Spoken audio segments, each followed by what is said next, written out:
Kelly, I know I spoke with you a few days ago. You were actually in Atlanta recording new music. The world saw it, so it's not a secret conversation. No, it's not a secret. I saw in the photo it was you, it was Jermaine Dupri, Bryan-Michael Cox and The-Dream. Crazy. What is the music sounding like? When can we hear it? Like, what's... I don't even want to say much. I really don't, because it's been a very fun week. Like, that's what I can say is it's been fun. Okay. That's all I can say is that it's been fun. Working with them has been so many great conversations as you can imagine, but a lot of fun, and I will keep it there. And I'm ready. You know what I mean? I'm ready to share music. Yeah. I mean, I gotta get in there and cook. You gotta cook. You know, you gotta cook and continue to like add the spices and everything to it. But it's been so much fun. What makes this feel like it's the right time to do it?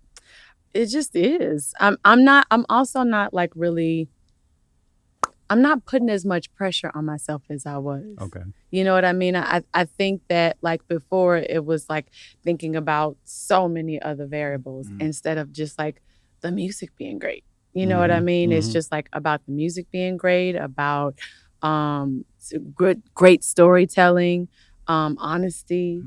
And that's what I care about the most. Yeah. You know, that's genuinely what I care about. And I think before I was thinking about numbers and, the business part of it. And now I'm just like, the world is going crazy. How do I contribute?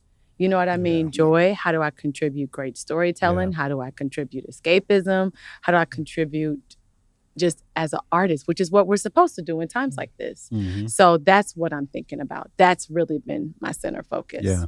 My intention. That's good. Do you feel like this time around, because obviously you've released some amazing bodies of work before, that knowing who you are now better makes the music a little easier to come to? It does.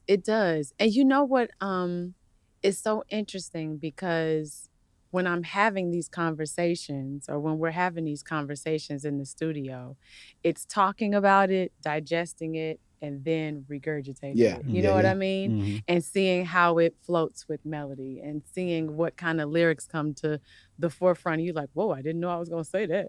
You know what I mean? Like that is really trippy too. Yeah. And coming in with like ideas. I came in, I think it was like the first day, and Jermaine had started something really crazy, and we finished that, and then crazy good or crazy bad? Like crazy. It's Jermaine. It's so amazing. It's Jermaine.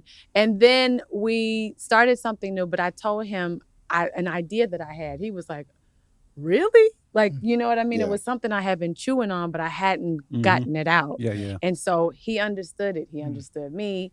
It was just so nice to be able to speak the same language. That's really cool. I would love to know, just in these sessions, where can you say Kelly Rowland is vocally now compared to vocally? Oh, I'm trying to just jump out the window. Let's go. Yeah. I'm trying to jump out the window and inviting other artists in who I see just like literally float on water. Like, you know what I mean? Like whose opinions I respect and what matters, but also still knowing who I am, because I'm not Kim Burrell.